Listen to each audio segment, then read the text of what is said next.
Welcome to our second actor-director commentary for our third episode of Life on Our Own. I am here today with... Lily Baranowski as Darcy. Shannon Mesplay as Raven. Sean Jolly as Scott. And we're going to walk you through episode number 3, where Aunt Mary comes and threatens to take away Darcy. And then we have the talent show. So...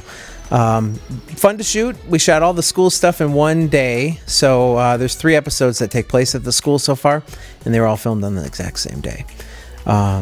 So you get the chance to see what we did with a audience to watch the talent show. We had to kind of fake it because there really weren't that many people there. But anyway, scene opens up with Aunt Mary and sitting, Watching the news. Again, we talked about her before. She's from Green Bay. She drives all the way down to Milwaukee to do these scenes, and we're really thankful that she took on this project because she totally has that whole Aunt Mary-esque kind of vibe we were going for. Yeah, and she's really nice. And she just has that look like I'm evil. And better than everybody else. Yeah. Where is Darcy anyway? I'm lost. In this part, so I do remember when we filmed this, you had a lot of troubles going through that door. because the door would shut on me because it was so heavy. So in a couple days, you'll see the bloopers from her walking through the door multiple times. Yep. The fake cell phone call. And there she is. This is classic Darcy. She never hangs anything up. She always kicks stuff off.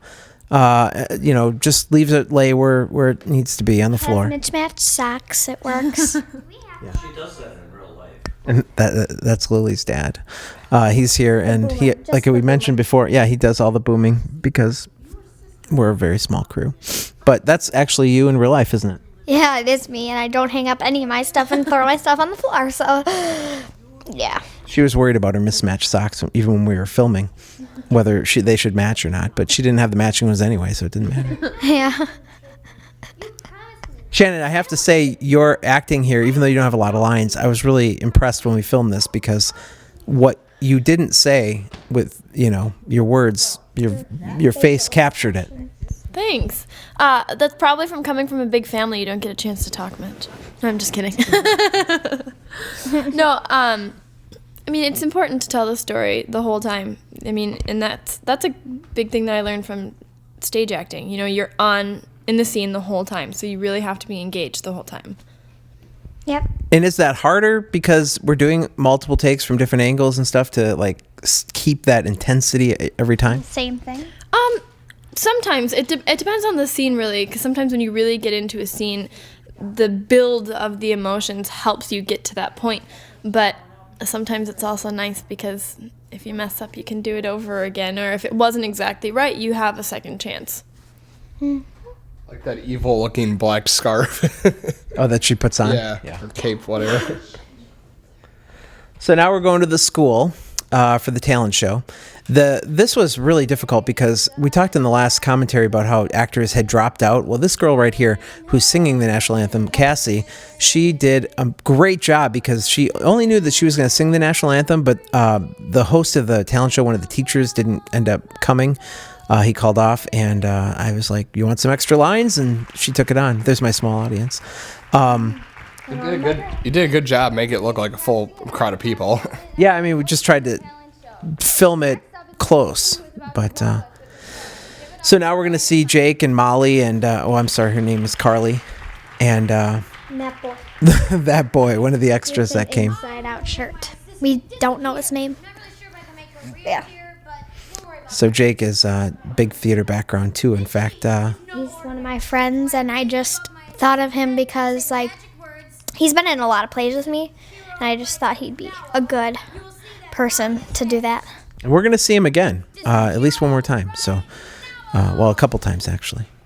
And there's the wonderful magic trick. Where did she go? She went behind the curtain. Don't ruin it. A magician never tells their secrets. and she came back. Yeah, as far as some of those teachers, actors dropping out at the last second, I sometimes I just don't understand how some people you want to try to build your resume, and if it takes like not even half a day of a weekday to do something like this, it helps on your resume. I wouldn't drop out of something like that if I got that opportunity.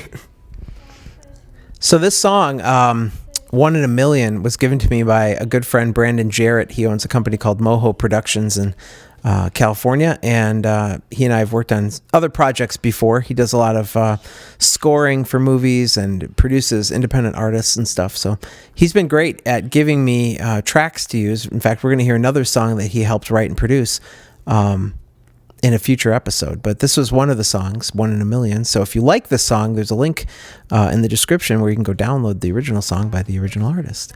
But what was it like singing, a cover on camera multiple times? Like, how many times do you remember singing this?